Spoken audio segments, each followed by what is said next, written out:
Welcome to white page academy.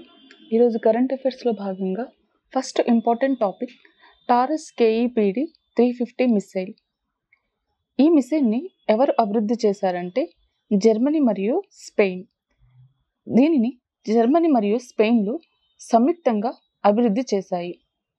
దీనిని ఎందుకోసం అభివృద్ధి చేశారంటే సుదూర శ్రేణి దాడులను తిప్పికొట్టడం కోసం. Second topic Malabar civet cat. ఈ మలబార్ సివైట్ క్యాట్ అనగా పెద్ద మచ్చల పిల్లి. ఈ పిల్లి IUCN రెడ్ లిస్ట్లో ఉంది. ఈ IUCN రెడ్ లిస్ట్ అంటే అరుదైన చెట్లు కానీ జంతువులు కానీ అంతరించిపోయే దశలో ఉంటే అవి ప్రమాదంలో ఉన్నట్లుగా గుర్తించి ఈ లిస్టులో చేరుస్తారు. అసలు ఈ జాతి పిల్లి ఎక్కడ పరిమితమైందంటే పశ్చిమ కనుమలకు. సాధారణంగా ఈ పిల్లి ఎక్కడ కనిపిస్తుందంటే తిరుమల సమీపంలోని శేషాచలం అడవుల్లో కనిపిస్తుంది. కానీ ఈ జాతి పిల్లి ఇటీవల కాలంలో ఆంధ్రప్రదేశ్లోని గుంటూరు జిల్లాలో కూడా కనిపించింది. థర్డ్ టాపిక్ ప్రధానమంత్రి శ్రమ్ యోగి మన్ధన్ యోజన. ఈ పథకం యొక్క ముఖ్య ఉద్దేశం ఏంటంటే అసంఘటిత రంగ కార్మికులకు వృద్ధాప్యంలో ఆర్థిక భరోసాను కల్పించడం. ఈ పథకం వృద్ధులకు నెలకు ఎంత ఇస్తుందంటే 3,000 రూపాయలు. ఇది ఎవరికి ఇస్తుందంటే 60 సంవత్సరాలు దాటిన వృద్ధులకు. ఈ పథకాన్ని ఎవరు అమలు పరుస్తారంటే ministry of labour and employment మంత్రిత్వ శాఖ. Fourth topic international day for disarmament and non proliferation awareness day. దీనిని మార్చి 5న నిర్వహిస్తారు.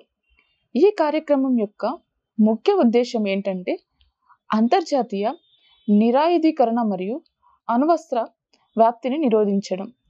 Fifth topic mount Erebus. ఈ మౌంట్ ఎరేబస్ అంటే క్రియాశీలకంగా ఉన్న ఒక అగ్నిపర్వతం. ఇది అతి దక్షిణాన ఉన్న క్రియాశీల అగ్నిపర్వతం కూడా. ఈ అగ్నిపర్వతం ఎక్కడుందంటే అంటార్క్టికాలోని రాస్ ద్వీపంలో ఉంది. Sixth topic SPHEREx telescope. ఈ స్పేరెక్స్ టెలిస్కోప్ ప్రయోగాన్ని నాసా మార్చి 7న చేపడుతుంది. అసలు ఈ ప్రయోగం యొక్క ముఖ్య ఉద్దేశం ఏంటంటే బిగ్ బ్యాంగ్ తర్వాత అంతరిక్షంలో ఏం జరుగుతుందో తెలుసుకోవడం. Seventh topic from borrowers to builders women's role in India's financial growth story. ఈ నివేదికను ఎవరు విడుదల చేశారంటే నీతి ఆయోగ్. నీతి ఆయోగ్ యొక్క CEO అయిన సుబ్రమణ్యన్ ఈ యొక్క నివేదికను విడుదల చేశారు. అసలు ఈ నివేదికను ఎవరు ప్రచురించాయంటే నీతి ఆయోగ్ మహిళా పారిశ్రామికవేత్తల వేదిక మరియు ట్రాన్స్ యూనియన్ సిబిల్ మరియు మైక్రోసేవ్ కన్సల్టెన్సీలు ఈ నివేదికను ప్రచురించాయి. Eighth topic the water sanitation and hygiene sector India and Nepal. India Nepal మధ్య ఒక ఒప్పందం జరిగింది.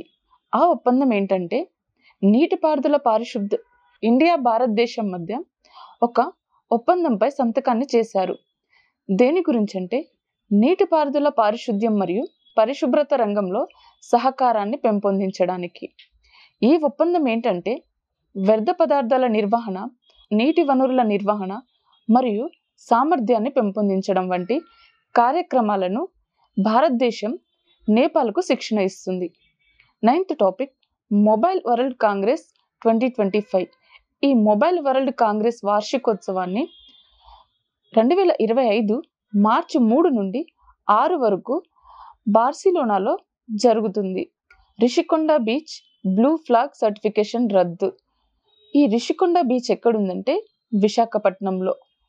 ఈ విశాఖపట్నంలోని ప్రసిద్ధ రిషికొండ బీచ్ అయిన తన నిర్మాణ మరియు పరిశుభ్రతపై ఆందోళన కారణంగా తాత్కాలికంగా ప్రతిష్టాత్మకమైన బ్లూ ఫ్లాగ్ సర్టిఫికేషన్ను కోల్పోయింది. ఈ బ్లూ ఫ్లాగ్ సర్టిఫికేషన్ హోదాను రిషికొండ బీచ్ 2020లో పొందింది. 11th topic FIFA World cup 2026 నుండి తొలగించబడిన దేశాలు. ఫీఫా వరల్డ్ కప్ 2026 నుండి 3 దేశాలు తొలగించబడ్డాయి. అవి ఏంటంటే రష్యా, కాంగో మరియు పాకిస్తాన్. ఫీఫా వరల్డ్ కప్ 2026కి 3 దేశాలు ఆతిథ్యం ఇవ్వనున్నాయి. యునైటెడ్ స్టేట్స్, కెనడా మరియు మెక్సికో ఇవి సంయుక్తంగా ఆతిథ్యం ఇవ్వనున్నాయి. 12th topic Achanta Sharath Kamal retirement ప్రకటన.